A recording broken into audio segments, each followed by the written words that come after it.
If you feel like you're doing everything right, you're eating those massive salads, you're going to those 6 a.m. workout classes, you're chugging your water, but you still wake up with a puffy face, bloated stomach, and zero energy, I have a hard truth for you. Some of the most common healthy habits are actually the exact things keeping your metabolism stuck and your body inflamed.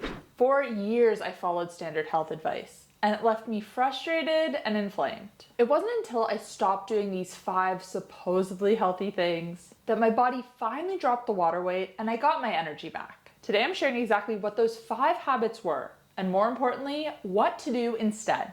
And trust me, number 3 goes against everything that we've been told about clean eating. Why does healthy food sometimes make us feel worse? It's a concept called hormonal hormesis. Try saying that 10 times fast. Basically, some stressors like exercise or cold exposure can make you stronger, but only if your body has the resources to recover from them.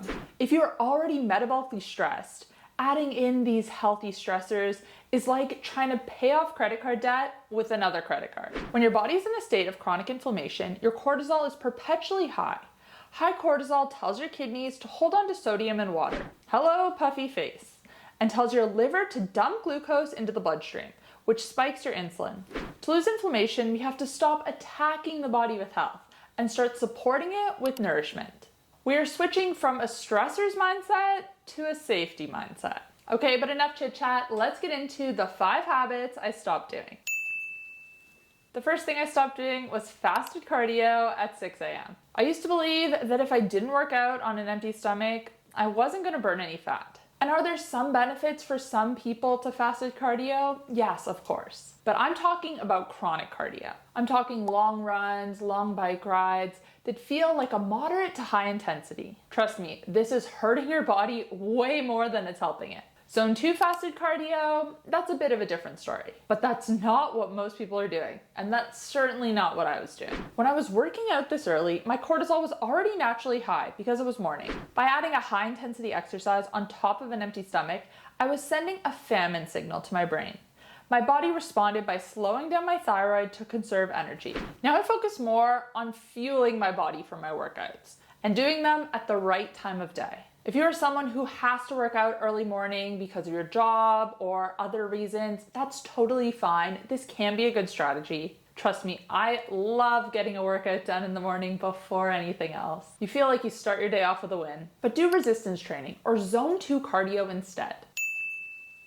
The second thing I stopped doing was eating massive raw salads. Now, this one's a bit controversial. Raw greens are often referred to as a superfood, but raw kale, spinach, and chard are incredibly high in oxalates and cellulose, which are very difficult for a stressed gut to break down. So if you're already bloated, eating a giant bowl of what is essentially sandpaper for your gut lining is only going to make things worse. So I stopped with the raw vegetables and started focusing on slow-cooked meats and well-cooked root vegetables.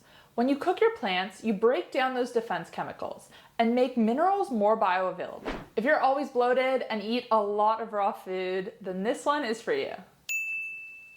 The third thing I stopped doing was chugging plain water all day long. Now I know we've all heard that we should be aiming for 2 liters of water per day, but the truth is the amount of water we should be drinking is so individual. And especially if you're drinking your water plain, without minerals, you're actually diluting your blood sodium and flushing your electrolytes. And this leads to a different type of dehydration, cellular dehydration. If your water to electrolyte balance is thrown off, 2 things are gonna happen. The first is that your body is gonna respond by holding on to water outside your cells to maintain pressure, which is why you can drink tons of water and still have swollen ankles and dry skin. The second thing that's gonna happen is you're gonna have to pee a lot. Your body is trying to regain the correct ratio of water to electrolytes. So it's trying to get some of that water out of your system. So instead, I started focusing on hydrating by listening to my body. I drink when I'm thirsty. Yes, are there certain situations where I'm exercising or it's a really hot day and I'm sweating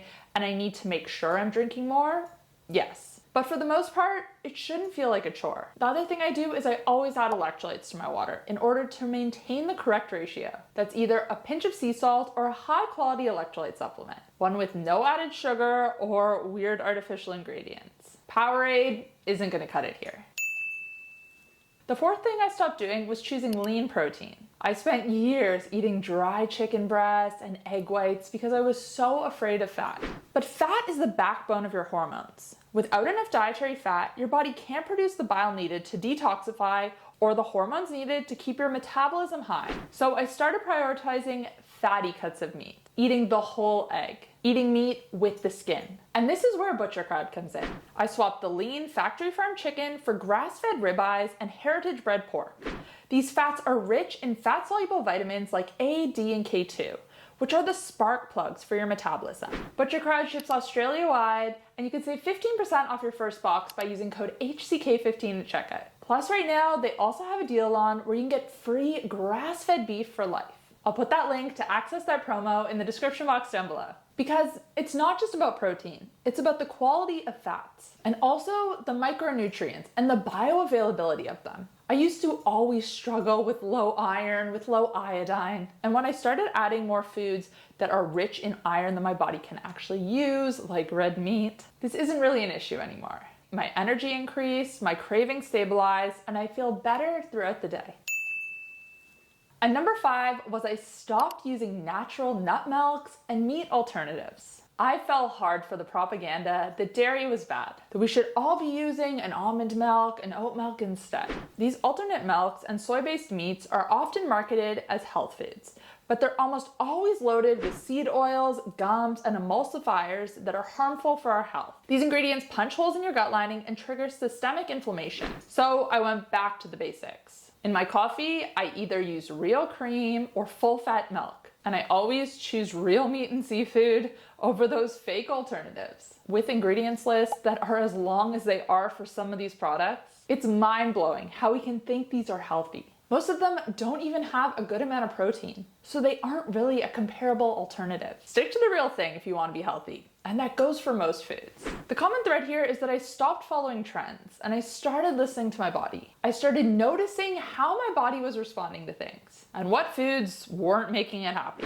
When I stopped stressing my system with these supposedly healthy habits, the inflammation finally had a chance to leave. Now, if you want to start your own inflammation lowering journey, the best place to start is with quality protein. If you're in Australia, remember to check out Butcher Crowd. That link's going to be in the description box down below, and use code HCK15 at checkout to save 15% off your first order. And if you're wondering how to structure your meals so you're getting enough protein, so you're getting enough fat, and so you stay full for hours without cravings, I'm going to link a video right here that you should watch next.